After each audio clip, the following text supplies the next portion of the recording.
E aí entender como que eu posso dispor do que eu tenho para o reino, que vai ser diferente. Então o seu caminho talvez seja diferente do meu caminho e do seu caminho. E tudo bem, né? Eu acho que aí é um segredo, cara, pra gente viver o cristianismo, que Deus deu dons diferentes e aquilo que Deus te chamou para fazer é diferente do outro. E o importante é eu caminhar com o outro para juntos a gente anunciar o reino de Deus, né? Esse é o fim. O fim não é eu ganhar dinheiro e ser feliz. Isso pode ser parte. E se for, obrigado Deus. Mas o fim é como que a gente em conjunto consegue trazer mais pessoas para entenderem essa graça. Tudo que a gente faz é por causa da graça. Sim, a graça sim. de Jesus na nossa vida, né?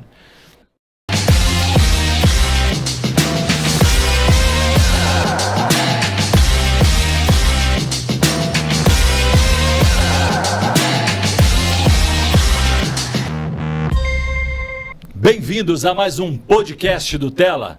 Tela Negócios e Missões é onde a gente se encontra para falar de cosmovisão bíblica acerca do mundo dos negócios. É como cristão, empresário, empresária, investe os recursos, qualquer que seja ele, dinheiro, tempo, relacionamento, network. A gente põe tudo isso dentro de uma mesma cesta para manifestar o reino no tempo em que vivemos e nas oportunidades que Deus certamente nos dá. E ele é poderoso para acrescentar a cada vez mais se você for fiel. E o podcast tem esse objetivo aqui de repercutir temas sobre essa cosmovisão, sobre aquilo que você pode e deve fazer da sua posição de influência que Deus te colocou como empresário. O episódio de hoje é muito especial porque ele é um pouco diferente dos demais. Você vai perceber, você que nos acompanha aí há mais tempo, vai perceber que a gente vai trocar uma ideia sobre algo que na verdade deveria ser o pilar central do teu negócio e da tua jornada. A gente sempre conta a história de empresários, sucesso, fracasso, aprendizados de boas práticas, tudo isso é muito legal, tem abençoado muitas pessoas, a gente recebe muitas mensagens no direct, WhatsApp. Aliás, fazendo um parênteses aqui, convidar você, né, já falando de generosidade, então que você seja generoso. Além de curtir, comente, é importante para a gente, para o algoritmo, e compartilhe, faça com que a história incrível, que vai ser certamente provocativa de hoje, chegue ao máximo número possível de pessoas. Vamos nessa? Então vamos conhecer aqui o nosso entrevistado de hoje. Bem-vindo, Matheus Ortega. Obrigado, prazer estar aqui, Eduardo. Muito bom, então deixa eu dar as credenciais aqui do Matheus. Matheus escreveu um livro extremamente provocativo, que é parte da nossa conversa, é sobre o livro Economia do Reino. O que o dinheiro tem a ver com cristianismo? O que a economia impacta na sua fé e no mundo? Pobreza, riqueza, o que isso tem a ver com a minha vida, com a sua vida, com o seu negócio? Será que tem a ver? Então, a gente convida ficar até o final, né? Então a gente não vai contar a trajetória da jornada aí empreendedora do Matheus, mas a gente vai aqui com o coração muito alegre, leve, mas desejosos, né? Esperançosos, orando para que você vá até o final e saia muito incomodado, tá bom? Combinado, Matheus? Vamos nessa? Combinado. Incomodado e edificado, se Deus quiser. Isso aí, né? É a exortação, né? A origem da palavra exortação é trazer para perto, e às vezes trazer para perto significa apertar um pouquinho, né? Para a gente estar tá bem junto. Eu esqueci de uma coisa que talvez seja uma das mais importantes, certamente, na sua jornada, que ele é casado com a Bruna, né? Senão depois ela briga com a gente, né? E pai do Levi e do João. Esqueci alguma coisa, Matheus? Não, cara, mas assim, me apresentando, é uma alegria estar aqui, poder compartilhar um pouco desses conceitos, mas para que quem está ouvindo aí saiba quem eu sou. Eu trabalho com desenvolvimento urbano sustentável, sou formado em Relações Internacionais e depois fiz mestrado em Desenvolvimento Econômico na Escola de Economia de Londres. E hoje eu atuo numa organização internacional com prefeituras, com cidades. Então eu presto como se fosse uma assessoria para as cidades lidarem com a questão climática, a questão de sustentabilidade. Então eu tenho viajado o mundo aí, já fui para mais de 40 países, tenho tido uma experiência profissional muito legal e ao mesmo tempo tenho desenvolvido esses temas, né, de como fazer a ponte entre meu trabalho, a dinâmica de ter dinheiro ou não, riqueza, pobreza e o cristianismo, que eu acho que é o tema que a gente vai falar. Então, super feliz de falar sobre isso aqui.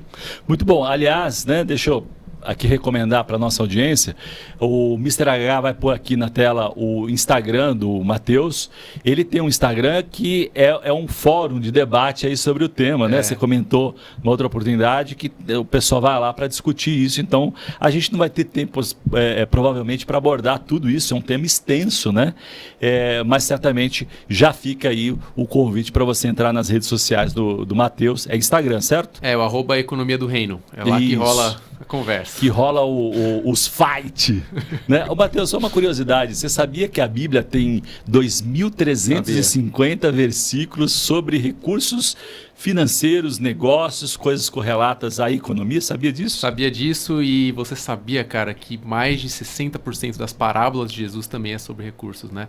Essa porcentagem é meio polêmica, porque tem uns que falam que é mais, outros menos, mas é uma quantidade bem alta de parábolas de Jesus tratando de trabalho, dinheiro, propósito. Então, acho que esse é um tema que está no coração de Deus. E a gente precisa entender o que está no coração dele quanto a isso, né? Eu costumo dizer, né, aprendi aí através de um curso, que aliás eu recomendo, não sei se você leu, é o curso do Crown, da Universidade da Família, que é baseado num livro chamado O Seu Dinheiro, de Howard Dayton. Então você pode dar um Google aí ou na Amazon, você vai encontrar esse livro, trata exatamente, é um estudo dos 2.350 versículos, e ele fala uma coisa curiosa, né, que a gente já chama a atenção aqui da nossa audiência, que a gente também, né, não só foi dito muitas vezes, que inclusive fala mais do que fé, amor e esperança, que é a base do cristianismo, né? Somados, dinheiro toma mais tempo na Bíblia. Então, se Deus disse, né, se reservou tantos versículos, tantas passagens, é porque de verdade é importante, né? E no curso Crown a gente aprende que a maior parte da nossa vida é ou ganhando, ou gastando, ou investindo dinheiro. Né? Então, é importante já, logo de largar, trazer essa clareza para dizer que não é um assunto necessariamente só de empresários. Sim. Né? É muito importante, a gente vai repercutir aqui o que a gente espera, né? Que a nossa cosmovisão, ou o que a Bíblia diz acerca de posicionamento acerca disso, generosidade e outros temas correlatos, mas eu diria que esse episódio ele tinha que passar em cadeia nacional, assim, né?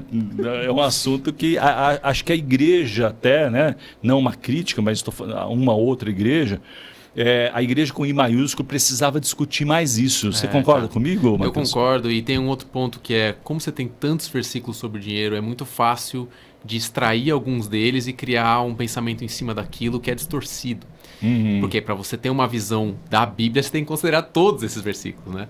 Então, assim, para eu escrever o livro Economia do Reino, eu levei 6 anos. Uau. E eu li a Bíblia inteira com essa lente. Então, eu anotei tudo que tinha a ver com riqueza e pobreza na Bíblia. E é incrível como há uma diversidade de visões quanto a esse tema dentro da própria Bíblia. Você tem a história de Israel, que você tinha uma aliança de Deus com o povo judeu, e ele fala, vou levar vocês para uma terra prometida, onde mana leite e mel, só que daí eles pecam, aí Deus tira eles daquela prosperidade material. Depois você tem, no Novo Testamento, por exemplo, você tem muitos casos de pessoas que, na verdade, perdem tudo, né? Renúncia de tudo. Então, aí você começa a tentar entender, assim, o que eu tenho visto, os extremos dessas visões, que eu vejo como ruins. De um lado, teologia da prosperidade, que ela diz assim, o objetivo de Deus é te fazer prosperar. E tudo que você quiser vai dar certo porque ele é um Deus bom, então a sua empresa vai dar certo, você vai ganhar dinheiro, só seja generoso aqui que Deus vai fazer tudo dar certo. E é um falso evangelho, porque é um falso evangelho. Mistura com o triunfalismo, né? Porque ele diz que sempre vai dar certo. Exatamente. Né? E é contrário à Bíblia, né? E aí acho que a importância de conhecer a Bíblia toda, de que no mundo tereis aflições. Né? E tem que entender que, na verdade, o objetivo final de Deus não é a nossa prosperidade material, né? Mas eu posso falar o que significa esse objetivo final e a prosperidade. Mas o outro extremo é a teologia da libertação, que na verdade fala que a riqueza é má, perversa e que Deus protege o pobre. E o Brasil tem um histórico muito pesado dessa visão, que é, eu diria, sem medo de errar aqui, eu afirmo isso, que é do diabo, né? Porque cria uma crença limitante, uma caixa que Deus nunca criou, né? Nunca colocou isso. São distorções que têm verdades, mas que não... Distorcidas. Exato. Não é uma verdade completa do que a palavra de Deus fala, né? Então, o risco de cair em um desses aqui é de ter uma visão que não é completa sobre o que Deus pensa quanto ao dinheiro, o que Deus pensa quanto ao trabalho e quanto ao nosso propósito de vida aqui na Terra. Então, cara, eu queria começar desafiando você que está ouvindo quanto à seguinte pergunta: o que é prosperidade conforme a Bíblia? O que significa ser próspero? Uhum. Então, assim, não sei se você quer falar algum pensamento, depois eu trago o que eu estou pensando. Eu queria só voltar, segura essa daí, eu queria só voltar um ponto antes, acho que a título de curiosidade, para colocar em perspectiva num storytelling para a nossa audiência. Esse tema nós estamos falando sobre isso, né? Até aqui, esse tema ocupa muito espaço na Bíblia, ocupa muito espaço na vida das pessoas, empresários e qualquer ser humano na face da Terra. O mais abnegado dos seres humanos tem essa relação intrínseca com o dinheiro. Está de um lado ou do outro. Sim. Mas, sobre outra perspectiva, não é comum juntar esse tema economia com cristianismo. Cristianismo. Da onde você tirou essa ideia, cara? Qual foi essa inspiração, cara, essa provocação, esse despertamento, esse confrontamento de repente? Cara, eu acho que eu me incomodei já na época de faculdade, na época ali com uns 23 anos, eu tive uma experiência muito marcante que define um momento na minha vida, que foi quando eu fui pro Haiti, depois do terremoto, em 2010. E eu vi, cara, um país devastado, com terrível, 300 mil mortos, 1 milhão de desabrigados. Eu falei, cara, não é possível que eu vou voltar pra minha casa. Aí eu lembro de eu indo pra uma churrascaria, vendo um monte de carne sendo desperdiçada. E eu falei, meu Deus, o que eu vou fazer com a minha vida? Ali. Porque assim, é muito grande a diferença, né? O sofrimento de um lado e a abundância de outro. Então, desde aquela época, eu coloquei no meu coração, eu entendi o meu chamado aqui nessa vida, né? De entender e atuar na dinâmica entre riqueza e pobreza. Uhum. E entender qual que é o propósito do cristão nessa dinâmica. Então, se eu sou rico, o que eu faço? Se eu sou pobre, o que eu faço? Se eu tô aqui desse lado, daquele lado, como é que a gente pode juntar esses dois extremos aqui e ter uma visão que é cristã? Porque se você congrega numa igreja, se você é um cristão, existem cristãos ricos e pobres. Sim. Essa é a dinâmica da vida. Diferentes classes sociais, né? E até mesmo nos discípulos de Jesus, você vê gente mais rica, gente mais pobre. Essa é a dinâmica. Então, eu comecei a estudar esse assunto lá naquela época. Riqueza, pobreza, cristianismo. E aí, desde então, eu tenho feito muitas perguntas. E essas perguntas têm me levado a algumas descobertas. Daí eu escrevi o livro do Economia do Reino, porque é um tema que é muito falado, mas, como eu disse, de formas extremas. Então você vai ver muitas igrejas falando assim, né? Dê o seu dinheiro e Deus vai te prosperar. Que acaba aí. O que você entende quanto a isso? O que significa isso, né? Aí a gente conecta ao ponto anterior que você colocou, né? O que é prosperidade? Pois eu não sei se eu já vou direto a isso. Porque, assim, prosperidade, se você abrir o dicionário, vai dizer assim, grande quantidade de bens, sucesso, êxito e bem-estar. Você alcançou alguma coisa. Isso é a definição do dicionário do mundo. Do mundo. Mas o que é a definição bíblica sobre prosperidade? Então, aí vou só colocar aqui o que significa essa definição do mundo. Ela é individualista, porque ela é em comparação do meu sucesso com o outro. Sim. E ela é materialista, porque ela se mede com um número. Então essa é a visão. Eu ganho em comparação a você. Se não tiver uma comparação, não tem como dizer se eu sou próspero. Porque eu preciso dizer que eu sou mais do que o outro. É individual. Não é uma prosperidade comunitária. O que eu entendo que é a prosperidade do reino, cara? Eu entendo que ela é coletiva e espiritual. Por quê? Ela não é simplesmente o fato de eu ganhar para mim, mas é eu ganhar e transbordar para outros. Perfeito. Então, a definição eu tirei com base em Salmo 1, que fala: bem-aventurado é aquele que não se assenta na roda dos escarnecedores, é aquele que medita na lei do Senhor, de dia e de noite ele será como uma árvore plantada junto à ribeira das águas, cujas folhas não caem, dá fruto na estação certa e tudo que ele faz prosperará. Então, o Isso. que significa o justo prosperar? Significa, assim como uma árvore, ele dá fruto não para si mesmo, mas para o outro. Sim. E a prosperidade não necessariamente é material, mas é um transbordar de si para o próximo. Eu tenho o suficiente para mim, mas eu não vivo para mim. E aí eu cheguei a essa definição. Prosperidade do reino é ser bem-sucedido em trazer benefícios a outros. Ou seja, você muda a ótica. Aí eu comecei a ver todas as vezes que a palavra prosperidade está na Bíblia, todas as vezes que Deus abençoa alguém, existe um propósito posterior. Então Deus abençoa Abraão para quê? Para que todas as nações da terra sejam abençoadas. Deus abençoa, traz tudo vai ter um porquê, né? Então, Um legado, né? Uma visão mais ampla do que si mesmo. O simples suprimento. Aliás, quando ele fala de suprimento, ele fala assim, você vai ter o necessário. Não tem que se preocupar com isso. Exato. Né? Agora, o livro que eu citei, né, do Seu Dinheiro, do Howard Dayton, diz o seguinte, nada testa mais o caráter de uma pessoa do que o dinheiro. Ah, sim. Como ele administra, Sim. né? Como ele gasta, como ele ganha o dinheiro. Sabe, o João Calvino, ele fala assim, não há nada mais perigoso do que estar cegado pela prosperidade. Uau! Então, essa prosperidade material, Sim, que é sim, você sim. vive a tua vida inteira, cara, pensando assim, como que eu aumento um pouquinho mais meu lucro para ter um pouquinho mais de condição de vida, e é uma corrida atrás do vento, porque não acaba. Não acaba. Sempre vai ter um cargo mais alto, sempre vai ter uma ambição maior, e isso não satisfaz. E isso não, você perde você acaba vivendo a vida inteira correndo atrás disso. Então eu trago aqui também a parábola do rico insensato. Essa parábola é fantástica, porque fala assim, né, de forma bem prática, diz assim, existia um homem rico, tinha produzido muito, e aí ele fala, o que eu vou fazer com esse excesso que eu estou produzindo aqui? Ah, já sei, eu vou estocar mais para poder render isso e eu poder viver minha vida tranquilo, ter minha aposentadoria e viver bem. Qual que é o problema com isso, cara? Não tem problema nisso, certo? Ele estava vivendo ali, sendo racional, Sim. multiplicando, tal. Só que o que Deus fala para ele? Ele fala assim, louco, insensato. Essa noite você vai perder a tua vida e quem vai ficar com tudo isso aí que você produziu?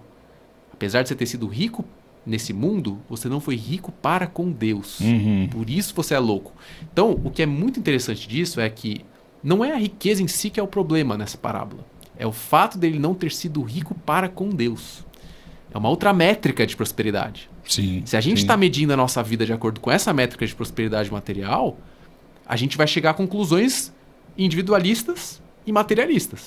Se a gente medir a nossa métrica de acordo com a prosperidade do reino, a gente vai olhar a nossa vida com a seguinte ótica. Como que eu posso ser rico para com Deus?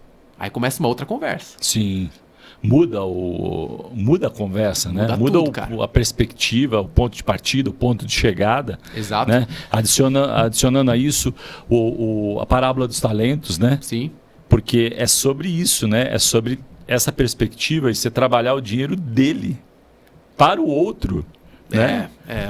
Porque exato, eu não posso só pensar em mim, né? Um exemplo prático, né? Eu acho que empresários, empreendedores que estão aí podem entender isso muito bem. No caso, eu trabalho numa organização, então eu tenho oportunidades de crescer. E aí eu tive lá uma oportunidade um tempo atrás, onde eu podia aplicar para se tornar uma vaga acima da que eu tô. Só que, cara, o momento de vida que eu tava, o momento da minha casa, talvez não fosse o momento ideal para eu crescer, porque isso ia me tirar, ia me demandar mais tempo.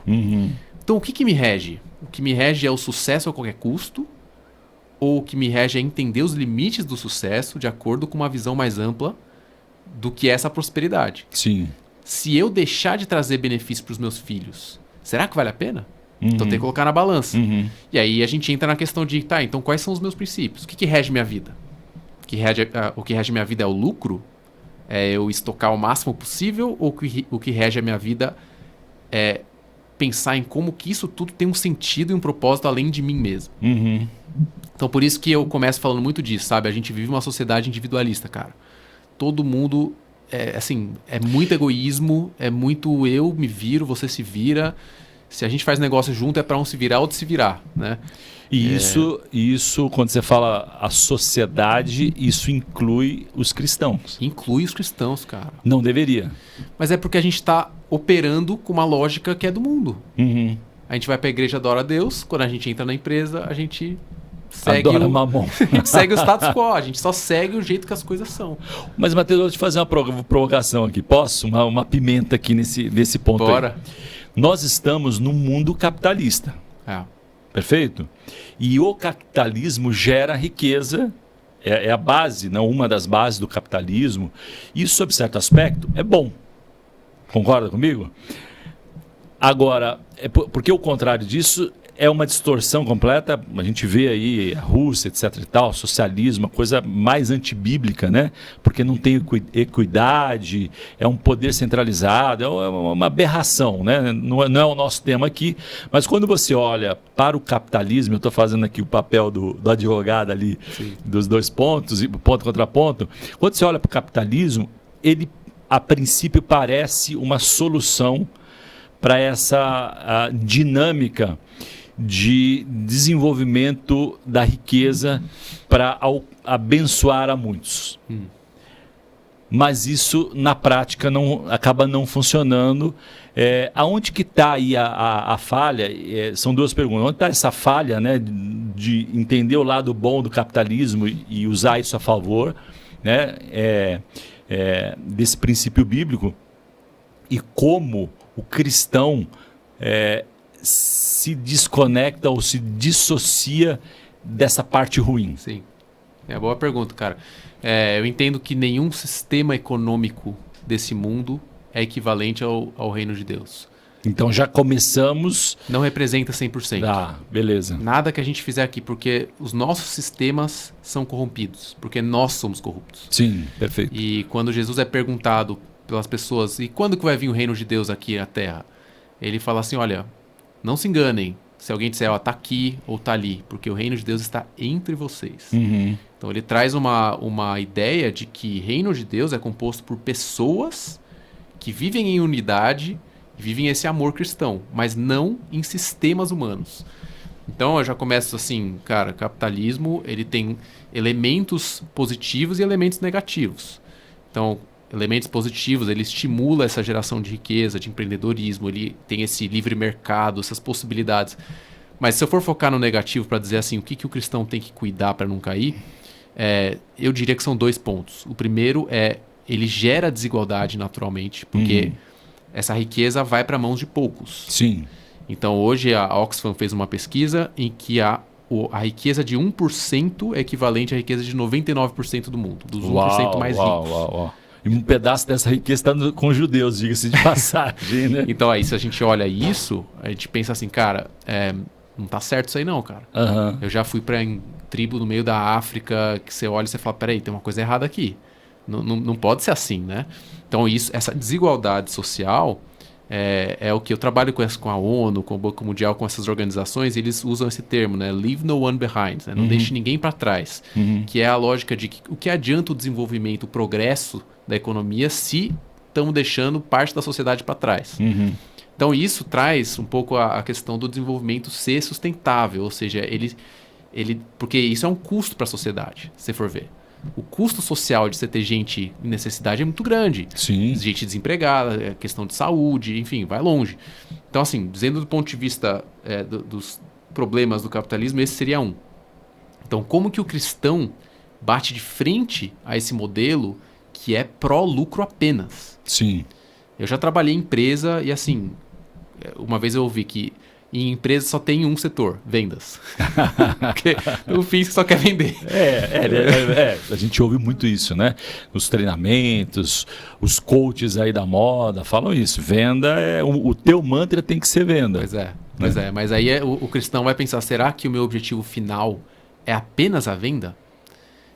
Eu vou entrar no segundo ponto, mas antes disso eu queria falar de uma diferença. O Adam Smith, pai do liberalismo, né? Ele estabelece aí a lógica de como funciona a economia neoliberal, que é boa parte do que o capitalismo fala hoje. Ele diz assim, não é da benevolência do açougueiro ou do padeiro que você come o seu pão ou sua carne. É porque ele tem o interesse dele em ter um benefício, ou seja, o amor próprio é o que rege a economia. Essa é a lógica do mundo. Se eu entrar nessa lógica, eu vou ser mais um egoísta que vai tentar pagar o mínimo possível pro meu funcionário para ter o maior lucro possível para mim, que vai extorquir pessoas ou que vai passar por cima, atropelar, e eu entro no sistema. Um cristão, ele coloca a integridade dele acima disso. Ô Matheus, mas tem um ponto aí que ele é muito sensível e tênue, que é o que está dentro da cabeça do empresário. Né? Então, quero até chamar a atenção aí para você pensar com a gente aqui e se autoavaliar. Você está no grupo em que pensa em gerar riqueza para si e pagar, né? Algumas pessoas usam essa expressão, pagar o dízimo e dar uma oferta ali e tal. Esta é a sua dinâmica? Porque Pergunta, cara. É muito tênue isso, de você... De você se posicionar, e a minha percepção que talvez esteja aí a chave da prosperidade bíblica. Você vai fazer a mesma coisa, a mesma energia para vendas, mesma estruturação da companhia, visão de mercado, competição, ferramentas e tecnologia. Tudo é igual nos dois cenários, mas o que está dentro da cabeça ou do coração é o que talvez libere, né, as chaves do céu, parafraseando o título de um outro livro aí, né? Talvez seja, é uma pergunta, talvez, na sua opinião, você concorda que talvez seja isso que libere a próxima comporta de provisão para o negócio, para ele alcançar mais níveis? Porque às vezes Deus fala assim, cara, você não está sendo fiel nem do pouco, cara, vou te acrescentar. Eu acho que faz total sentido, porque a ótica, a visão, muda tudo. Fala isso para o empresário, para o empreendedor. Cara, se você não tem uma visão clara, você não chega a lugar nenhum. Qual que era a visão dos homens de Deus na Bíblia? Abraão foi um cara muito rico. Sim. Um dos caras mais ricos de sua época. E o que fala em Hebreus 11? Fala assim, que Abraão ansiava por uma cidade eterna, cujo arquiteto é Deus. Então ele colocou tudo a perder, mesmo tendo muito, mas a visão dele estava em algo que é eterno. Então você tem um cara como Abraão, que não abriu mão dos recursos dele, ele viveu bem, viveu uma vida próspera materialmente.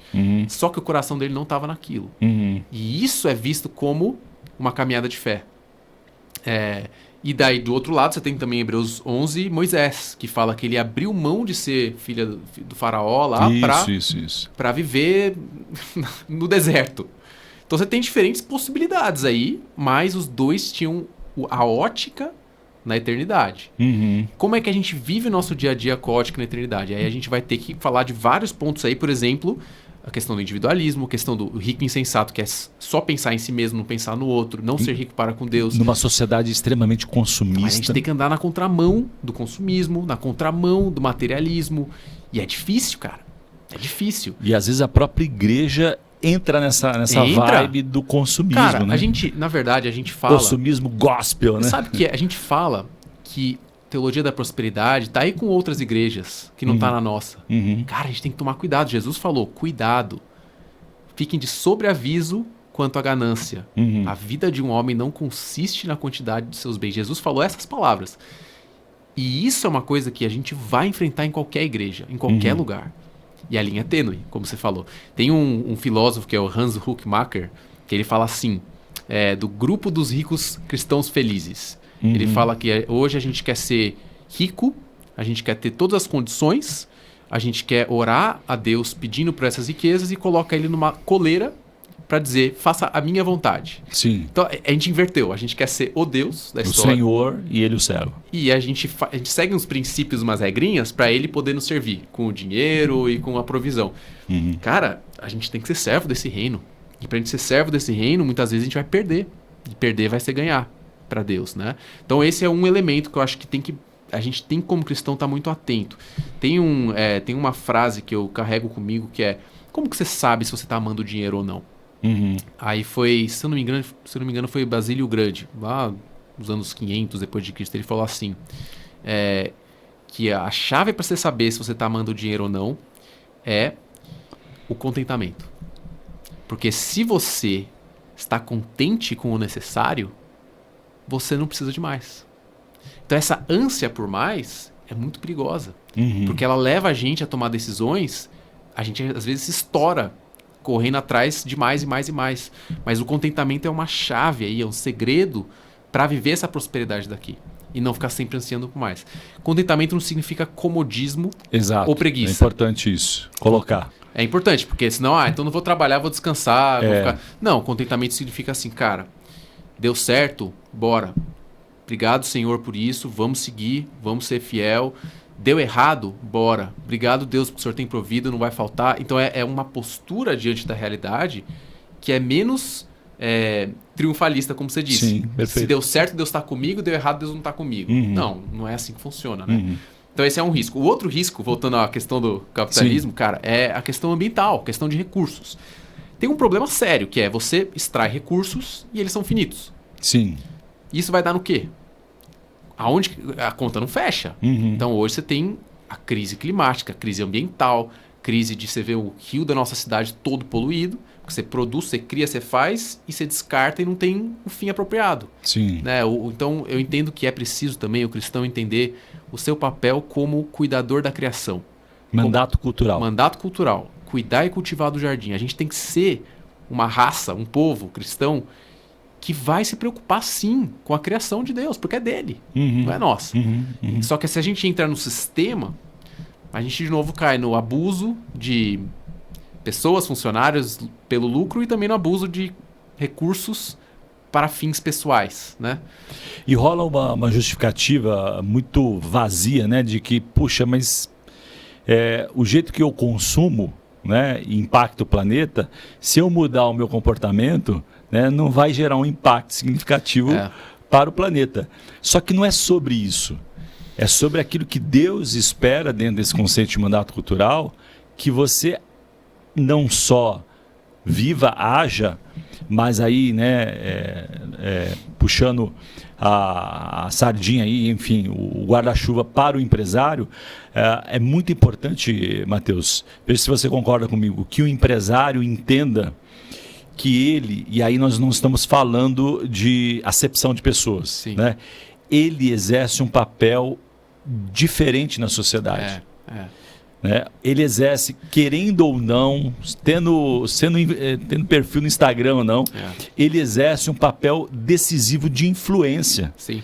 E o poder que é a ele confiado através dos negócios, dos recursos, é poderosíssimo para ele usar isso a favor do reino. É isso aí, cara. Não só com ofertas na igreja que são importantes, mas eu não sei se você conhece o Ulisses Sabará, que é Não conheço. Cara, não conheço. É uma história muito legal. Assim, eu conheci ele da idade do meu pai, né? Mas eu conheci ele na minha infância. E ele é um empresário, dono de uma empresa que chama Beraca. E lá na década de 90, ele já estava empregando ribeirinhos no Amazonas para fazer cremes de saúde, shampoo, essas coisas. Só que pensando em sustentabilidade e em emprego justo. Lá naquela época, um cara cristão, um cara com cabeça no reino. Sim. Cara, a empresa dele bombou, porque aí veio ESG, aí veio toda essa questão de sustentabilidade nas empresas globais, ele já estava nisso. Mas por que ele estava nisso? Ele estava nisso porque ele entendeu a visão de reino para a empresa dele. Que é, cara, eu quero trazer justiça para aqueles caras que estão lá na ponta do supply chain. Sim. Eu não quero só ter o máximo de margem possível. Não, vamos fazer algo que vai ser bom para a comunidade, para gerar emprego, para gerar dignidade na vida das pessoas. Cara, imagina a alegria de um empresário de chegar lá numa comunidade ribeirinha no Amazonas e falar, eu tô empregando aqui 300 pessoas. Deve ser uma coisa incrível, cara. Sim. E aí, de outro lado, cara, ele ganhou muito dinheiro, mas eu fui para lugares que... Eu até escrevi isso no livro, cara. Que cara, tinha gente falando assim, esse cara pagou minha faculdade. Tipo assim, ele abençoou muitas pessoas com sementes, né? Além do emprego, do trabalho e tudo. Então, assim, eu entendo que a visão de reino, o fim não é si mesmo. Mas, cara, acaba dando um benefício para si. Porque você posiciona a tua marca de uma forma muito positiva, cara. Cara, hoje, assim, o conceito de fair trade, né?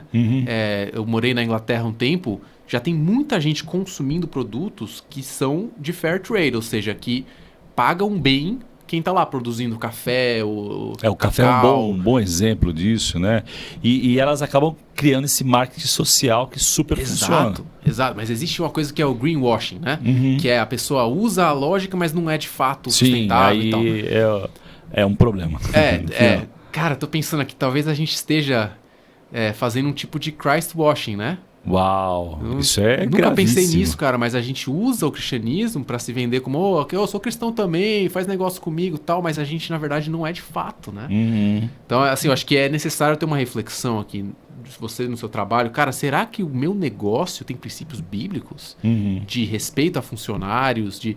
Sabe a Malaquias, né? Todo mundo cita Malaquias na passagem do dízimo. Sim, Mas clássico. mas você sabe que Malaquias 1 e 2 fala coisas que Deus rejeita, que faz Deus rejeitar as ofertas dos fiéis. Uma delas é tratar mal a esposa. Tá escrito lá, cara. Então, Fala assim, vocês tratam mal a esposa e depois vem dar aí oferta? vai mexer com bastante gente aí. Né? Outro, explorar funcionário. Olha isso. Vocês exploram funcionário e depois vem aqui dar o dízimo, dar oferta? Eu não aceito não, ele fala. Deus fala. Por quê? Cara, daí você vê no Novo Testamento, Jesus fala assim, né? Você tem um problema com alguém, resolve com a pessoa e depois vem e entrega a sua oferta. Por quê? Porque Jesus, Deus, está mais preocupado com a sua integridade do que o seu dinheiro. Uhum. É mais importante você ter, porque a integridade reflete a quem Deus é. A generosidade também reflete, só que a generosidade sem integridade é Ananias e Safira. Sim, sim. O que adianta você dar rios de oferta ali, mas seu coração não ser íntegro? Né? Uhum. Então eu acho que é uma reflexão importante a gente pensar nessa questão da integridade, cara. Você comentou sobre ESG, né? ISD. O Paulo Oliveira, que é o presidente do Instituto Tela, que você também conhece bem, ele cita uma frase bem legal. Ele falou assim: copiar o SD da Bíblia, né? Então, É verdade. É verdade. Agora está na moda, mas sempre existiu, estava ali sempre boas práticas que Deus espera que a gente pratique. Mas deixa eu voltar nesse ponto que você está colocando aí, sobre essa perspectiva, né? Do cuidado e do cuidar.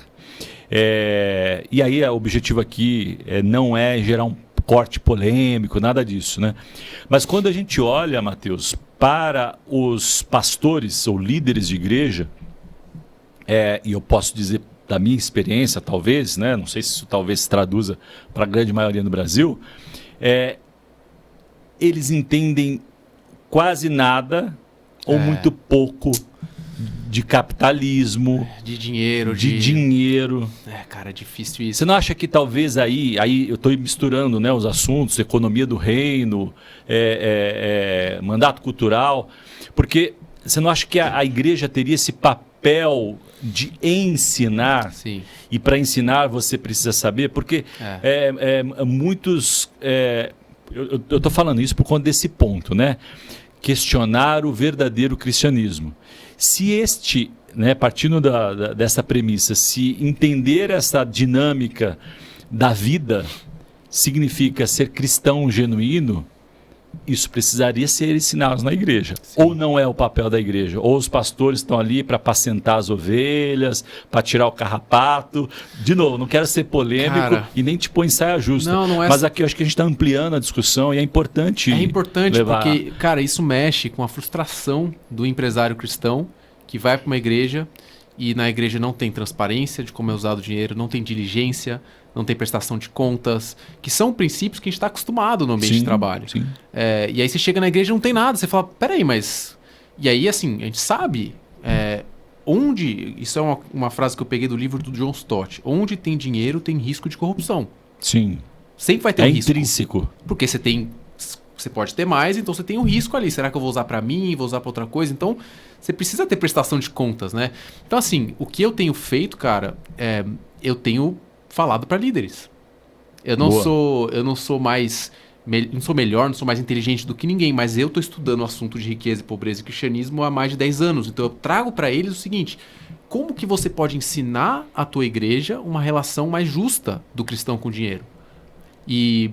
Por exemplo, eu tenho feito cursos no Dizascope, que é para líderes brasileiros, sobre esse assunto. Cara, é extremamente necessário.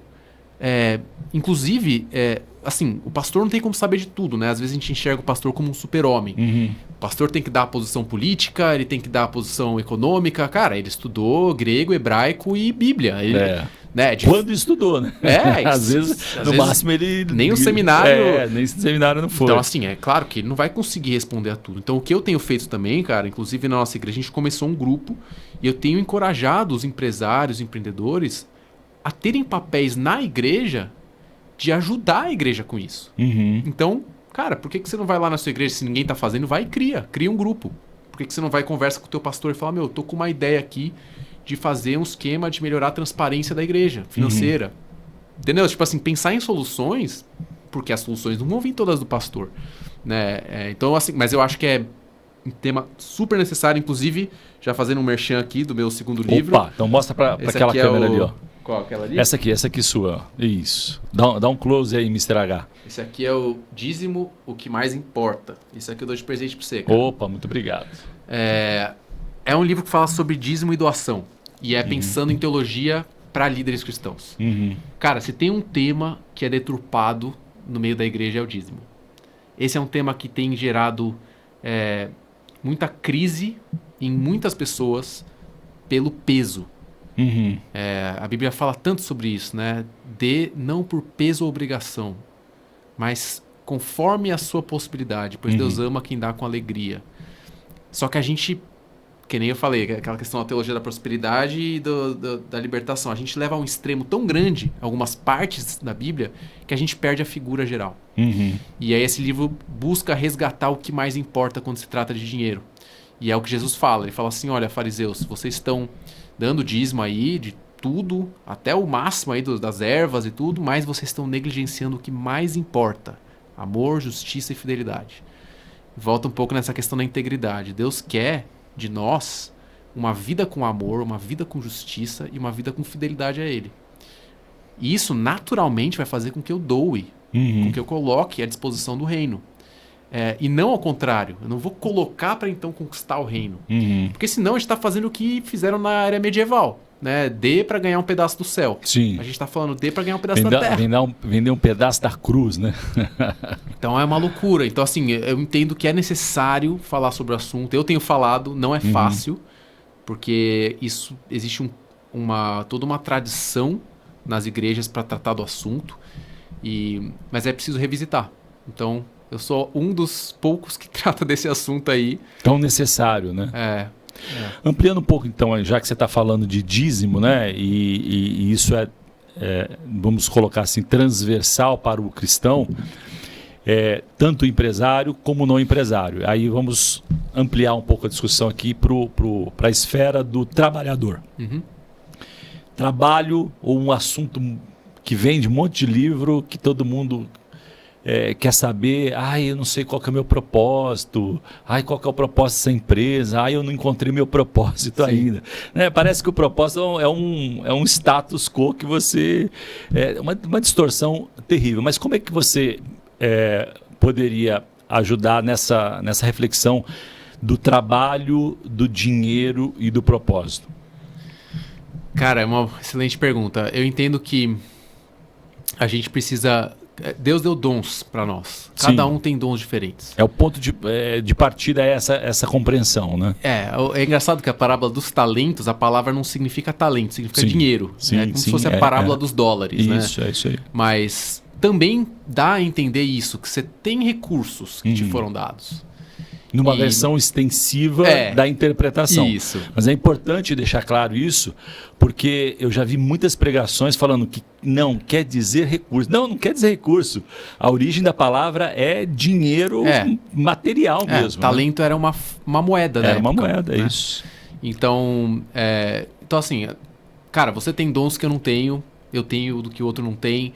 E Deus, Ele fez a gente único. Então a gente tem capacidades e a gente tem que descobrir elas ao longo da vida, né? E aí, assim, cara, o grande desafio, eu tenho falado muito para jovens, né? É isso aí que você falou, é achar, e é quase que uma descoberta para dar sentido para tudo que eu faço. Então, com 18 anos já tem que saber qual faculdade fazer, já tem que sair com estágio perfeito, ganhando bem, é tudo muito... Porque você olha na mídia social, tá todo mundo bem, e aí fica essa expectativa. A jornada da vida ela é complexa, cara. E ela leva a gente a entender que o fim, às vezes, não é o fim. Não é o chegar lá. Sim. Cheguei. Agora eu tenho uma casa, um carro, sou CEO de empresa. Às vezes você não vai chegar. Às vezes eu não vou chegar. Mas não é sobre isso. Então, eu acho que a gente precisa revisitar o que a gente está fazendo aqui nessa terra. E isso volta às definições de que é prosperidade, e o sentido do trabalho. E aí, quanto ao sentido do trabalho, tem um livro do Timothy Keller que é muito legal, que ele fala como integrar fé e trabalho. Bom, muito bom esse livro. Eu super recomendo, cara, porque ele me ajudou a acordar de manhã pensando, poxa, calma, né? Tipo assim, eu não preciso me desesperar pra fazer tudo, pregar pra todo mundo, resolver tudo, ganhar o dinheiro. E entender que existem limitações aqui nessa terra, que a gente não vai chegar a uma plenitude perfeita aqui. E eu tava lendo, inclusive, um outro livro que cara, eu esqueci o título agora, mas fala sobre a cidade dos homens e a cidade do futuro, a cidade de Deus, como se fosse essa comparação, meio com a ideia de Agostinho, assim. E o cara fala assim, que existem 2 pontos sobre a gente estabelecer o reino de Deus aqui nessa terra e viver essa plenitude com o nosso trabalho. Um deles é profético. Uhum. Um deles é tipo assim, eu vou viver os princípios do reino de Deus onde eu tô, e isso vai mostrar que existe algo além de mim mesmo, que é o reino de Deus. Sim. Mas existe um outro elemento que é escatológico, ou seja, eu não vou chegar a viver a plenitude desse reino aqui nessa terra. Sim. Por mais que eu me esforce, por mais que eu tenha um prefeito cristão, um presidente cristão, todo mundo cristão, ainda vai ter falha, ainda vai ter erro. Então, a cidade eterna de Deus vai vir um dia. E o Tim Keller fala isso muito bem. Ele fala, cara, aqui a gente vai desenhar num quadro gigantesco apenas uma folha da árvore. Mas a gente está apontando para essa árvore, que é o reino de Deus. Então a gente aqui serve como embaixador do reino de Deus. Uhum. A gente representa algo maior do que nós mesmos. E quando eu entendo isso me dá muito mais propósito. Porque a vida sai... O centro não sou eu. Uhum. O centro é o reino dele. E o propósito não é um lugar fim, como você disse. Né? Não é algo estático, Sim. né? É material estático. Uhum. Então eu tô pensando assim, cara, eu tô contribuindo uma gota no oceano desse reino, mas eu tô contribuindo. E isso tem uma repercussão eterna. Então isso é muito poderoso. Isso muda a minha ótica de trabalho. Então, quando eu estou com minhas relações de trabalho com o funcionário, com o meu colega, eu estou pensando em como que isso vai restaurar um relacionamento, como que isso vai trazer os princípios do reino para a Terra. E aí eu vi essa frase de um livro do Bernardo Shaw, que é Trabalho, Descanso e Propósito. E ele fala assim, trabalhar é produzir shalom. E shalom não é só paz. Alguns falam que é prosperidade, paz, mas também é a restauração das coisas quebradas. Uhum. Então, shalom significa você trazer de volta, sabe em Nárnia, no final do sim, filme, muito do legal, livro, que tudo se restaura de volta ao estado original. Uhum. Então, cristãos são chamados a isso. Esse é o nosso papel, né? Apregoar o reino de Deus, ser sal e luz aqui na Terra, e fazer a diferença no ambiente que a gente está para apontar para um reino que é eterno, muito maior do que o que a gente pode construir com as nossas próprias mãos. Né? Muito bom. Você comenta que a pobreza, ainda nessa linha aí de dinheiro, né? A pobreza e a riqueza não é o plano original de Deus. Agora, como que a gente faz, prático mesmo, né? Sim. Então, tentando te trazer aqui para uma perspectiva prática, ações práticas de quem está ouvindo. Como enxergar essa questão da desigualdade, né? Da riqueza e da pobreza, dentro desse papel, desse mandato cultural e dessa perspectiva de cristianismo, cosmovisão bíblica, mordomia, que é tudo que a gente repercute aqui. Precisamos eu concluo, falar desse assunto. Precisamos, porque você falou mais cedo, né? Bom, eu não preciso assumir o papel de Jesus e levar o mundo nas costas. Mas tem um outro ponto que é determinante para dizer a qualidade, o tipo de cristão, se é que a gente pode dizer isso, né? Mas daquilo de fato que eu creio. Enfrentar a pobreza e a desigualdade é parte do nosso propósito. Estou misturando aí os assuntos. Sim, eu creio que sim. E assim, uma vez eu falei sobre esses temas e uma pessoa disse assim, não, pobreza eu entendo, realmente não é o plano de Deus, porque é escassez, é necessidade, é miséria, é fome. Mas de desigualdade eu discordo, porque desigualdade, se eu trabalhar muito ou trabalhar pouco, a gente vai ter desigualdade. Então, isso é verdade. Então a gente tem duas definições de desigualdade, né? Uma é que é baseada no mérito, você trabalha, você ganha. E outra é baseada na injustiça, que é um sistema desigual onde você não consegue ter possibilidades para um ou para outro. Que é o lado ruim do capitalismo, né? De subjugar, né? Pagar mal e aquela história toda. Então você tem um estudo da OCDE, né, que fala que para uma pessoa que vive uns 10% mais pobres do Brasil, demorariam 9 gerações para ganhar a renda média do brasileiro. Ou seja, para ele ter a mobilidade social, é muito difícil. Por quê? Porque ele não tem escola boa, ele não tem... Como é que ele vai sair desse ciclo, né? Então a desigualdade, eu entendo que ela é um problema quando você vê na parábola do rico e do Lázaro. Um cara que vivia no luxo ao lado de um mendigo. Qual que é o problema disso? A Bíblia não fala exatamente qual é o problema ali, só fala que um foi pro céu e outro foi pro inferno. Mas a gente reflete que o problema ali é a indiferença vivendo uma vida de luxo diante do necessitado.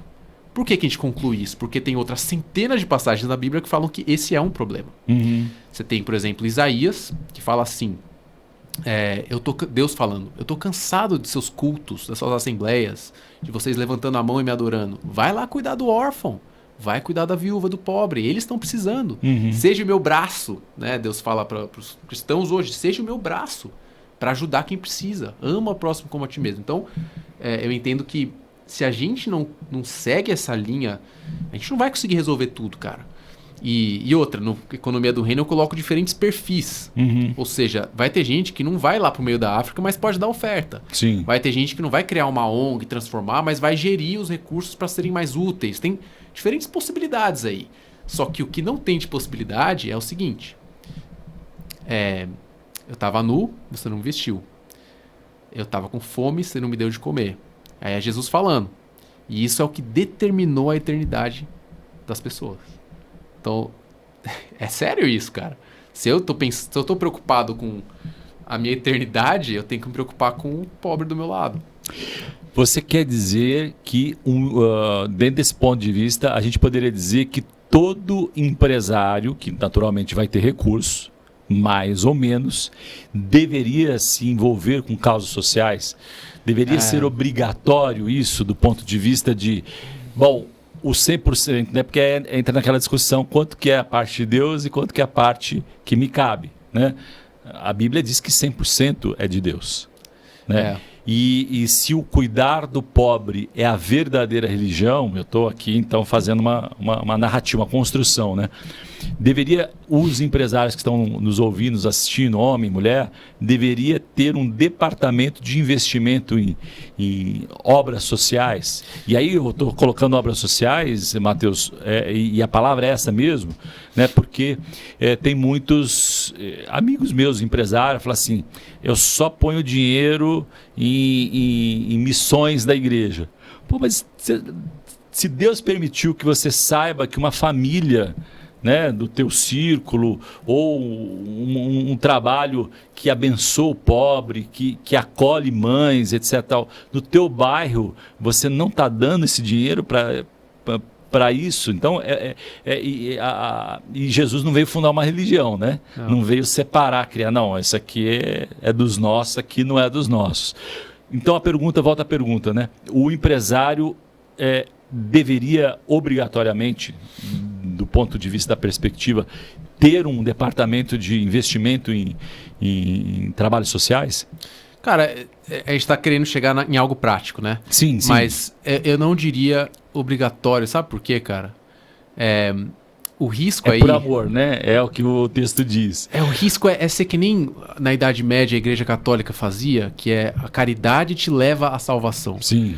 E eu prefiro o que o próprio Tim Keller fala, que é impossível para alguém que ama Cristo ser frio para os vulneráveis e necessitados. E aí tem um provérbio que diz assim, aquele que trata bem ao pobre empresta ao Senhor e ele o recompensará. Então aí é tratar bem, não necessariamente é dar dinheiro. Eu vejo assim que o importante é não ser individualista, egocêntrico, não viver apenas para si mesmo. E isso vale para o empresário e para o não empresário, óbvio, né? Mas o empresário, assim, ele vai ter esse desafio, porque a margem vai diminuir, o imposto aumenta, e aí a tentação é de falar, cara, tenho que cortar alguma coisa, vou cortar ajuda para o outro, porque eu tenho que sobreviver. Só que esse sobreviver assim, qual que é a margem, né? Aí você tem que se avaliar, para o coração não ser, porque o coração pode se enganar. Então acho que essa parte individualista. Aí segundo como que eu posso ser propositivo? E aí eu entendo que Deus permite, cara, que as pessoas tomem as suas decisões. Então, Zaqueu era um publicano, um cara corrupto que se converteu. O que esse cara fez? Mateus, na Bíblia, fala que ele largou tudo. Zaqueu não fala que ele largou tudo, fala que ele deu metade do que ele tinha aos pobres. Então, assim, se você tem 20 milhões de reais na sua conta e você dá 10 milhões, é uma baita de uma oferta, mas você ainda tem 10. Sim. E Jesus falou, cara, a salvação chegou nessa casa porque ele viu o coração do cara. Então, eu acho que a estratégia tem que pedir a Deus. Até porque é legal ter nichos, né? Então, por exemplo, eu faço uma empresa, eu tenho uma empresa de, sei lá, dar aula de inglês. Então, você pode fazer na tua própria empresa o benefício ser dar aulas voluntárias na favela, entendeu? Não precisa ser uma coisa... Mas o que eu acho que é importante é tanto buscar se livrar dessa ganância, quanto ser propositivo, intencional em fazer algo pelo reino de Deus. Prático, né? Prático. Tipo assim, cara, como que eu posso ajudar? Então, eu acho que se o cara tá ajudando em missões, tudo bem. Você tá ajudando mesmo, é algo que tá no teu coração. Você tá orando pelo cara, não é só assim, dá pra aliviar a consciência, né? Sim, é mais não uma pagar o alívio da consciência. Exato. Né? Por quê? Porque existe uma alegria em dar, que é muito grande, cara. E eu acho que muitas vezes a gente tá sendo carregado pelo peso. Então, se a gente fala que é obrigatório, pode virar um peso. Que eu acho que é mais legal, na verdade, é virar uma boa prática, né? Imagina se todos os funcionários são estimulados a fazer um trabalho voluntário, entendeu? Tipo assim, gerar boas práticas que vai... ser intencional, né? Eu acho que é sobre isso, isso, né? Eu acho que é isso. Eu acho que Deus, ele não tá tão preocupado assim com com o que exatamente a gente vai fazer. É mais a intenção. É mais o coração tá movido por ele, né? Eu digo essa frase também, cara. Eu encerro essa parte com isso, que é possível dar sem amar, mas é impossível amar sem dar. E não dá. Verdade. Então, se eu busco o amor, cara, vai sair de mim de alguma forma, né? Se eu busco só dar, talvez eu faça aquilo sem amor, né? Muito bom. Usando esse gancho aí, né, da questão prática, e misturando com o fórum que você desenvolve lá no teu Instagram, a partir do seu livro, você tem alguma história para compartilhar de alguém, né, como testemunho mesmo? Fala assim, cara, isso mexeu comigo, compartilha com a gente, porque nesse momento, né, eu quero chamar a atenção aqui da nossa audiência exatamente por isso. A nossa oração é que esse episódio seja diferente de te trazer um insight de negócio, levar para um... mais filosófico. Aqui, talvez o mais prático que a gente pode contribuir mesmo com a nossa audiência é exatamente isso. O que a gente deseja que você saia daqui depois de ouvir tudo isso? Né? Então, cita aí alguns exemplos que você... testemunhos mesmo, né? Que impactaram a partir de toda essa provocação do livro e tudo mais que você vem falando. Porque isso, no final, é um chamado. Você tem essa consciência que é um chamado que Deus... É o seu chamado. Sim. É uns que mestre, outros apóstolos, mas você tem um chamado...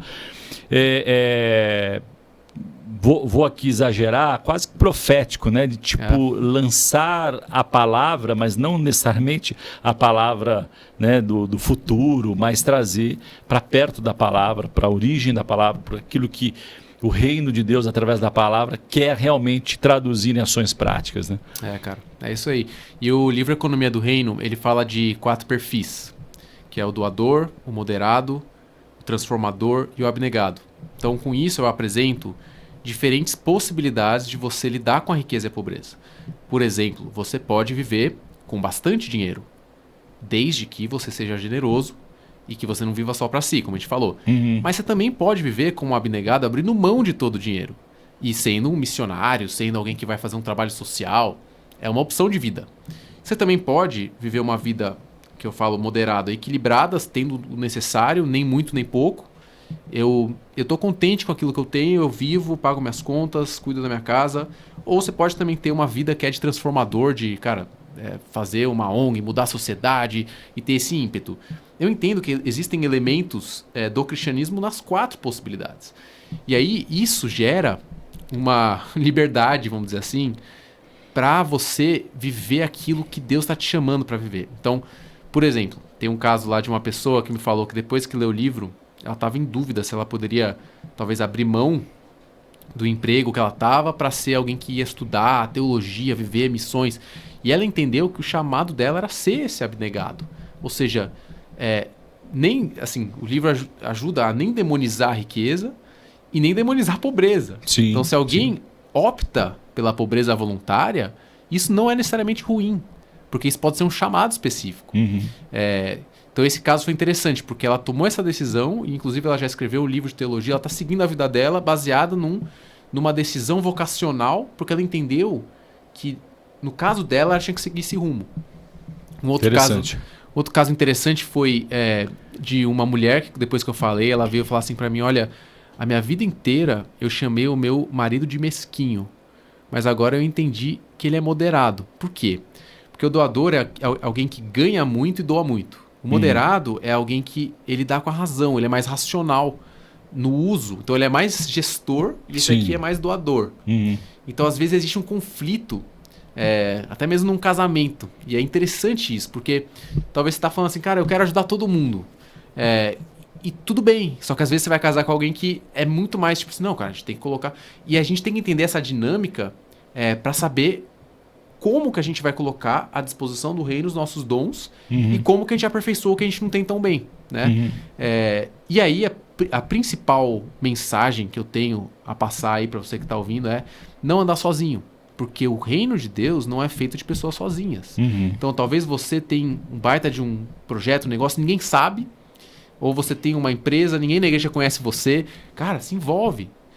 Porque você pode produzir coisas, o doador junto com o abnegado, por exemplo. O transformador tem um baita projeto, o moderado vai gerir. Então, essa dinâmica de corpo é uma sacada muito legal, cara. Porque eu acho que eu caminhei muito tempo da minha vida também sendo um profissional, trabalhando, sendo ético, correto, cristão, indo pra igreja, mas não fazendo link, cara. O que o Tim Keller fala no livro, Fé e Trabalho, o cristão precisa ser integral. Integral é isso, né? É isso, cara.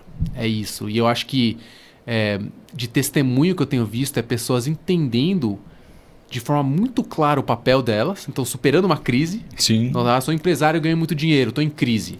Cara, é comum isso. O Colgate teve essa crise. Sim, verdade. Pô, o que eu faço? É muito dinheiro. Aí alguém tem que vir e falar assim, olha, talvez haja um propósito para isso. Ele entendeu o propósito como doador. Ele ajudou centenas de missionários pelo mundo. Ou você pode ter a crise de, cara, eu tô estagnado porque eu tenho 3 filhos para cuidar, eu não consigo ter mais tempo para ter outro emprego e tal. Cara, tudo bem, é uma fase da vida, sabe? Então, entender esses momentos, eu acho que é crucial. E aí, entender como que eu posso dispor do que eu tenho pro reino, que vai ser diferente. Então, o seu caminho talvez seja diferente do meu caminho e do seu caminho. E tudo bem, né? Eu acho que aí é um segredo, cara, pra gente viver o cristianismo, que Deus deu dons diferentes e aquilo que Deus te chamou para fazer é diferente do outro.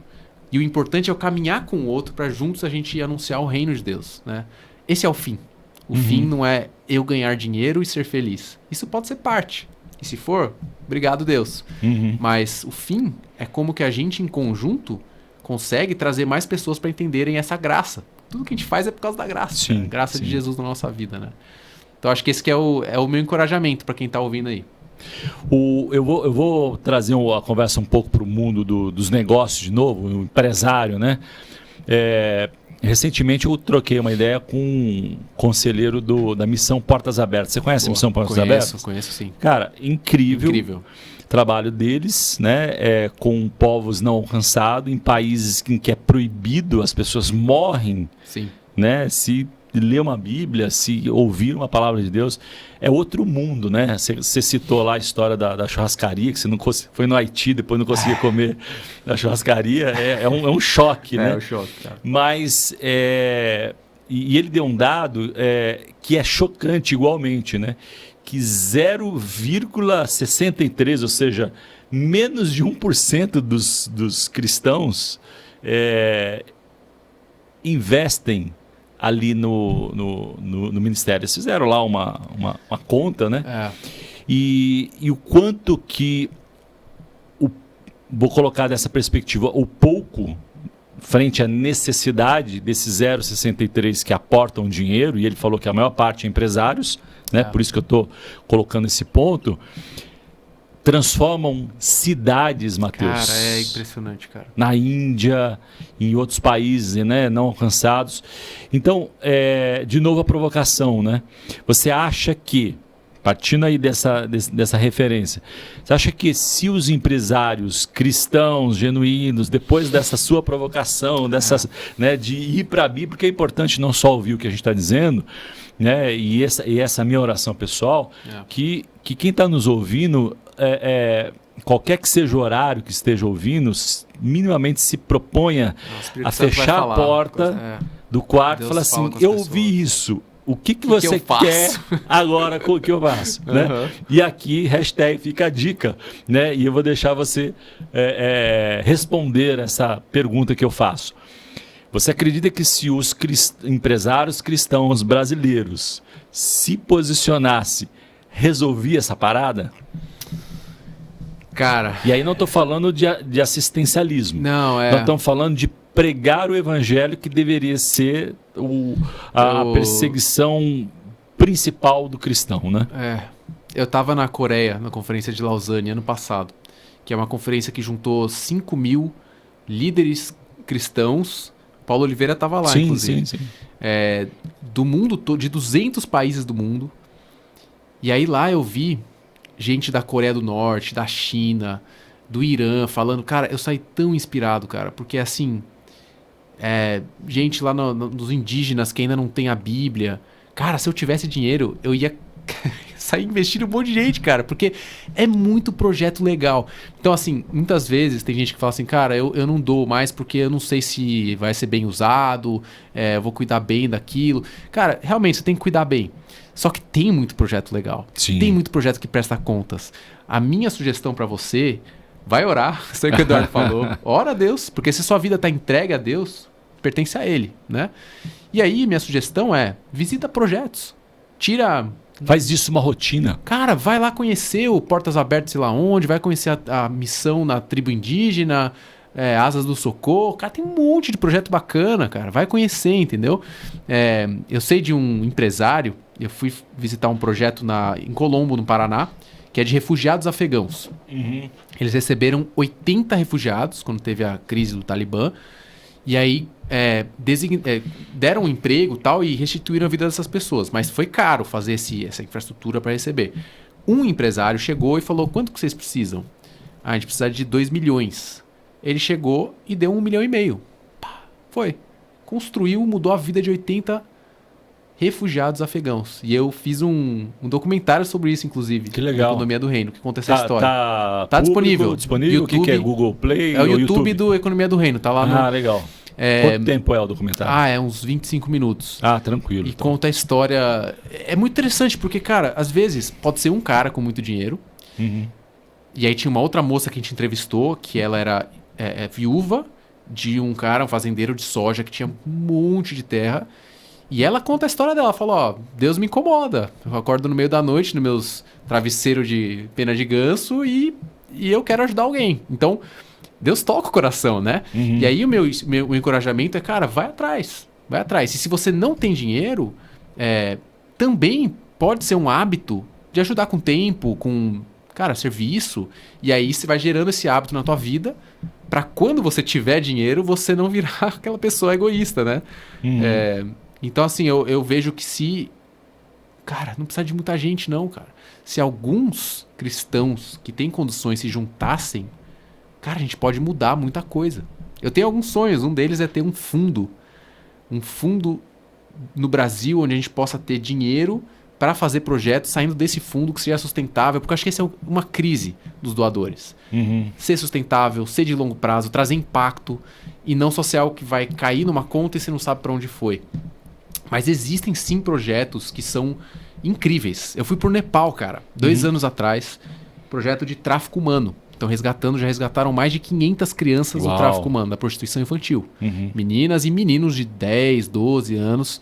E a despeito de alguma instituição religiosa conectada, Deus quer resgatar essas... Claro, cara. É uma injustiça terrível. E aí, olha só, eu também estou fazendo o segundo episódio do documentário sobre essa história. E eu fui tentar descobrir quem que financia. Claro, um monte de americano, porque os americanos eles são muito generosos. Tem uma cultura de generosidade. Né? Mas eu perguntei quem que está desde o começo, 20 anos ajudando. Ele falou, uma igreja no interior de São Paulo. Que legal. Que tomou a decisão de dar 5% da renda deles para missões. Quando eles eram uma igreja pequena. Hoje eles são uma igreja gigante, continuam dando 5% e são os principais mantenedores do projeto. De novo é sobre perspectiva e posicionamento. 5%, cara. Então o desafio é, cara, começa aí, 5%. Ah, eu dou o dízimo, tá bom. Então, 5% aí eu vou começar a dar para um projeto aí. Vamos ver o que vai acontecer. Cara, de repente você vira um milionário e a gente vai ver uma mudança incrível, cara. Foste fiel no pouco. Exatamente. Sobre o muito te colocarei. Então acho que dá para terminar com essa frase, cara, que é não importa a quantidade, importa o coração. Jesus fala isso para a viúva pobre diante de ricos que estavam ofertando grandes quantias. Mais importante do que você deixar um cheque abastado é você estar com o coração na missão, estar com o coração no reino de Deus. Eu acordo todos os dias para ir para o meu trabalho e falo, Deus, o que você quer de mim?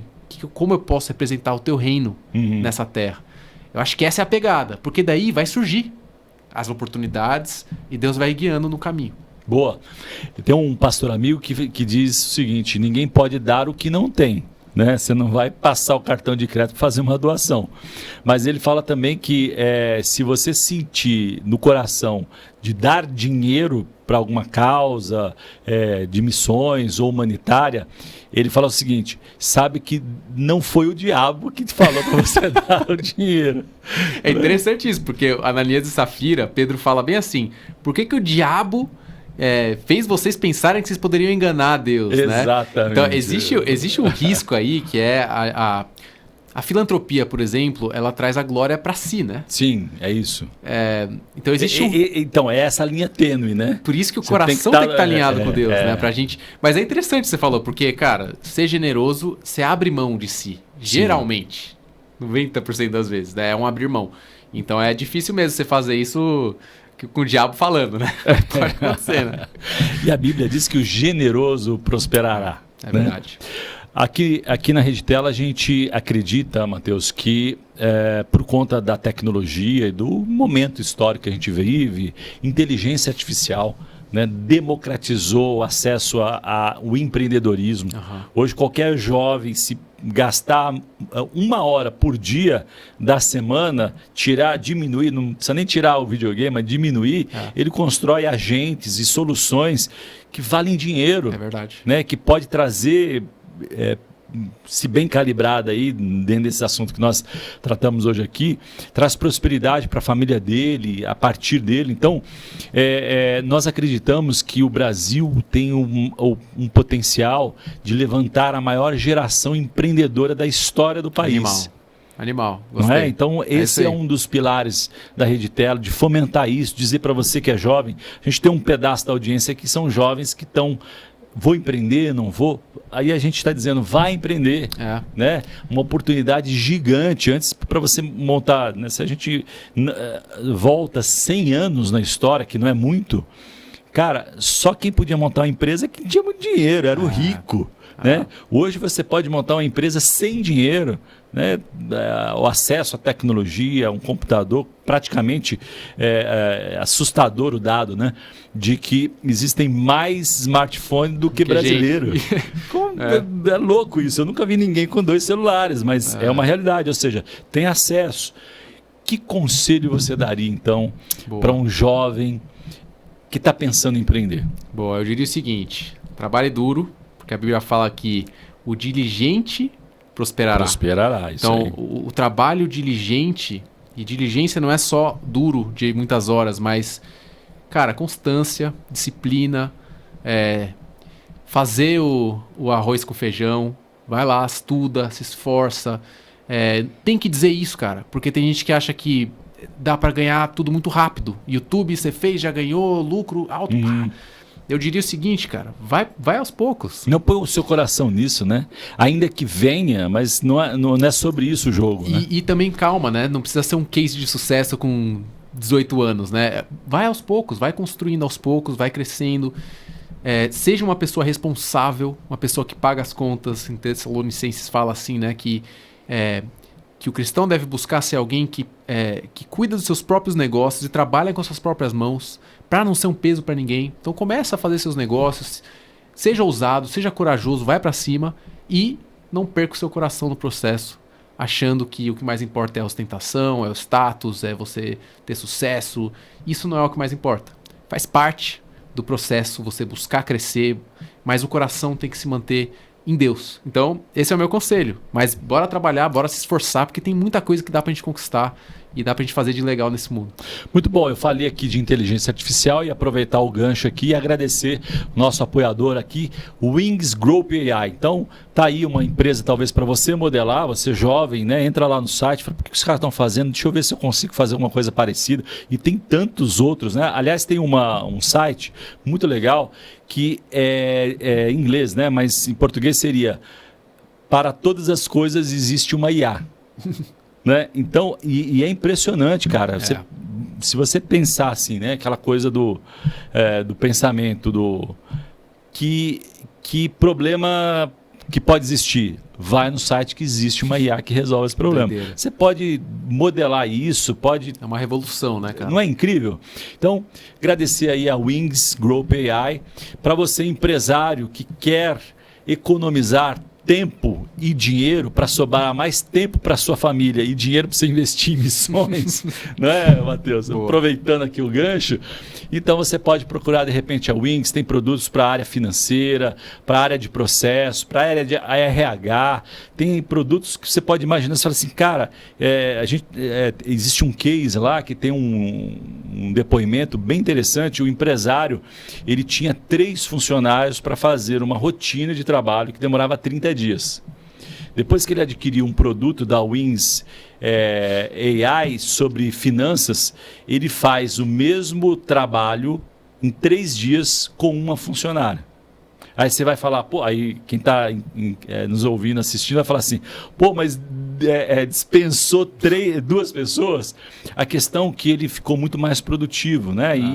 E essa é o outro recado, né? Para você jovem, não é uma opção não conhecer inteligência artificial. Você concorda? Concordo, cara. Não é uma opção, porque quando você olha para a história da humanidade, máquina a vapor matou um monte de trabalho, mas gerou outros. A questão é para onde você está olhando e aonde está o seu coração. Não é isso? É isso aí, cara. E eu queria falar uma coisa específica, talvez se tiver alguém falando, mas eu queria uma direção, o que eu faço? Uma sugestão. Abre mão de parte das suas férias e vai conhecer algum projeto, cara. Eu fiz isso e isso tem abençoado muito a minha vida. Virou um hábito meu. Ir para algum lugar, por exemplo, eu tenho uma viagem a trabalho, eu tiro 1, 2 dias para conhecer algum projeto, ir em alguma igreja, sabe? Então acho que essa exploração pode ser muito bem-vinda na vida aí de quem tá ouvindo. Uma férias missionária. Cara. Não é verdade? Isso aí pode mudar a vida de alguém.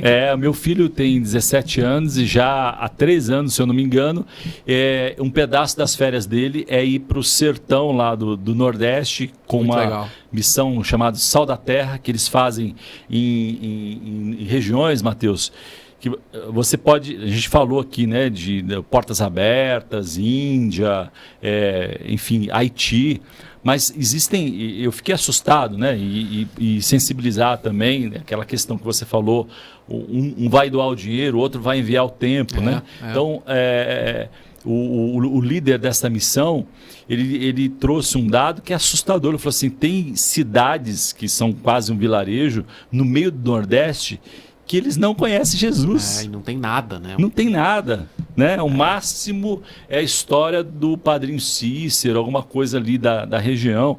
Então, há uma necessidade, uma escassez. O meu filho, voluntariamente, quando ficou sabendo na mesa de jantar, porque a gente tem um hábito em casa, de acolher missionários. Que legal. Né? E é uma forma também de poder abençoá-los. Porque aí o seu filho está crescendo nesse ambiente, né? E aí na mesa, legal. Exatamente, na mesa de jantar, ele contando as histórias, e aí o meu filho falou assim, eu posso ir no próximo ano? Claro que pode. Cara, volta com uma bagagem espiritual, que ele é muito infinitamente mais abençoado, cultural, e todo mundo sai ganhando. Essa é a economia do reino. É isso aí, cara. Acho que se a gente fosse fazer uma amarração aqui, a economia do reino, ela resume-se em todo mundo ganha. É sim, e ganha pro reino. E é isso aí, muito bom. Bom, a gente está indo para o final aqui, papo super, né, abençoador, eu espero aqui que possa abençoar, mesmo provocando, né, o desconforto aí. E eu faço sempre algumas perguntas no final, uma delas é: qual o livro que mais te impactou? Tirando a Bíblia, óbvio, né? Sem dúvida nenhuma, para o cristão tem que ser a Bíblia. Mas se você tivesse que recomendar um livro só, falar assim, olha, isso daqui vai te mudar a perspectiva, óbvio, já deixamos aí o Economia do Reino como uma recomendação, mas aquilo que você leu e te impactou e mudou a sua cabeça, virou uma chave dentro de você. Cara, tem vários livros teológicos, filosóficos, mas eu quero reforçar o que eu falei sobre o Como Integrar Fé e Trabalho do Tim Keller, porque eu acho que para a audiência é super relevante. Se você não leu, leia esse livro. É um livro curto, que vai te falar como que você consegue viver o cristianismo no ambiente de trabalho. Então eu recomendo esse, porque eu acho que ele é fácil de ler, não é complexo. E fácil de praticar também. Fácil de praticar. Né? Ele resolve problemas como, será que eu tenho que pregar o evangelho para todo mundo no trabalho? Será que eu tenho que... ajuda a entender como que o cristão lida, né? De uma forma bem, bem sábia, como típica do Tim Keller. Muito bom, muito bom. E a pergunta final é Matheus Ortega. Qual que é o seu sonho grande? Uau! Meu sonho grande, cara. Cara, meu sonho grande é ver essa sociedade diferente do que ela é hoje, que meus filhos possam ver e os meus netos possam ver, vamos dizer, uma São Paulo com um Rio limpo, com profissionais que melhoram essa condição da nossa cidade, com cristãos que têm uma visão mais ampla do que é ser cristão, que essa massa de cristãos evangélicos no Brasil comece a entender o seu papel na sociedade, não apenas dentro da igreja, e que a gente veja uma transformação no Brasil, cara, de pessoas seguindo essa visão do reino e impactando o nosso país e, quem sabe, o mundo. Eu acho que esse é um sonho. Talvez seja distante e ambicioso, mas é um sonho que eu acho que me motiva, cara, a semente por semente, né, grãozinho por grãozinho, ir crescendo e influenciando pessoas e trazendo profundidade para esse cristianismo na nossa vida. Acho que acho que é por aí. Bom, eu tenho uma leve impressão que esse sonho nasceu no coração de Deus também. Amém. Né? Muito bom, muito bom. Porque no final, pessoal, a gente está chegando aqui no final e eu quero agradecer a sua generosidade, né? Que a prosperidade bíblica chegue até a sua casa, até os seus negócios. Então, obrigado pelo seu tempo, a generosidade do tempo. O tempo é super valioso, né? Tem algo que você não dá para mensurar, é o tempo. Né? Então, você passou esse tempo com a gente aqui e aproveita, então, faça valer mais ainda esse tempo, comentando para ajudar que o algoritmo distribua muito mais e compartilhando para abençoar mais pessoas ou mais pessoas serem incomodadas também, pelo menos numa perspectiva nossa aqui, né, da mensagem que a gente quer levar. Então, muito obrigado pela sua audiência, porque no final, Matheus Ortega, sucesso é muito mais do que lucro financeiro, é sobre impactar vidas, como o Matheus tem feito na sua jornada, e glorificar a Deus. Muito obrigado. O que você está fazendo por vocação? Você precisa entender qual a sua vocação. Indo ou ficando, vá para aquilo que Deus quer que seja feito. Você não vai ficar rico porque teve uma boa ideia simplesmente. Você vai ficar rico porque tem um propósito. Minorias, é o que eu chamaria de mercados étnicos. Agronegócio, água, tecnologia, globalização. Eu sugeriria a área da sustentabilidade. Por que as empresas têm investido tanto em sustentabilidade? Será que não é pela fidelização dos consumidores? O que tem se desenvolvido mais rapidamente, categorias como moda, como saúde e beleza, como casa e decoração. E finalmente a área de energia. Nós estamos diante de um cenário em que a gente tem as mudanças culturais e tecnológicas muito importantes. Essa mudança de cenário tem desafiado a igreja a ter conhecimentos específicos e saber utilizar essas ferramentas para a glória de Deus. O Tela Masterclass é, para mim, exemplar nesse sentido.